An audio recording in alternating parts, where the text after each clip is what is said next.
एक नगर में एक व्यक्ति रहता था। वह बहुत ही ज्ञानी था, लेकिन उसे हमेशा यह रहता था कि मुझे पता नहीं कितना ज्ञान है और कितना नहीं। और अपने ज्ञान को जांचने के लिए वह कभी साधु महाराज जी के पास जाता, कभी पंडितों के पास जाता और इसी प्रकार अपने ज्ञान को वह जांचता ही रहता था। एक दिन उसी नगर में एक साधु महाराज आए और उन महाराज के बारे में उसने लोगों से सुना। लोगों ने कहा कि यह महाराज तो बहुत ही ज्ञानी हैं, बहुत कुछ जानते हैं। ऐसा सुनकर वह व्यक्ति सोचने लगा कि मुझे भी अपना ज्ञान जांचने के लिए इन महाराजों के पास जाना पड़ेगा, तभी मुझे पता लगा कि मुझे कितना ज्ञान है। फिर वह व्यक्ति महाराज के पास गया और बोला, महाराज मुझे यह बताओ कि मेरा ज्ञान कितना है, पहले तुम बताओ कि तुम्हारा कहने का क्या मतलब है। साधु महाराज जी ने पूछा। फिर उसी व्यक्ति ने कहा कि मैं यह नहीं जानता कि मैं कितना ज्ञानी हूँ, बिकॉज मैं हर एक से पूछता रहता हूँ कि मुझ में कितना ज्ञान है, लेकिन मैं बिल्कुल भी समझ नहीं पा रहा हूँ कि मेरे अंदर कितना ज्ञान है। तभी साधु महाराज समझ गए कि तुम अपने ज्ञान के बारे में जानना चाहते हो। तभी व्यक्ति बोला, हाँ महाराज, कृपया करके मुझे मेरे ज्ञान के बारे में बता दीजिए। तभी साधु महाराज जी ने सबसे पहला यह सवाल किया, बताओ अगर कोई व्यक्ति चोरी करता है तो वह व्यक्ति बुरा है या नहीं। तब उस व्यक्ति ने कहा कि जी महाराज, बुरा आदमी, बिकॉज वह चोरी करता है। फिर साधु महाराज जी ने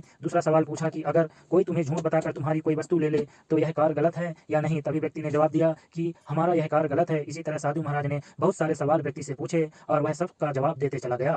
तब साधु महाराज ने कहा कि तुम तो ज्ञानी हो, तुम्हें सभी चीज़ों का ज्ञान है, बट तुम अपने ज्ञान का विश्वास नहीं करते हो, इसलिए अपने ज्ञान पर विश्वास रखोगे तो तुम्हें किसी भी बात की कोई चिंता नहीं होगी। और इसी प्रकार व्यक्ति ज्ञान पाया कि वह एक बुद्धिमान व्यक्ति है। वह सोचते हुए जा रहा था, उसके साथ कोई भी नहीं था, बट वह जानता था कि अगर उसके साथ कोई होता तो यह सफर पूरा हो सकता।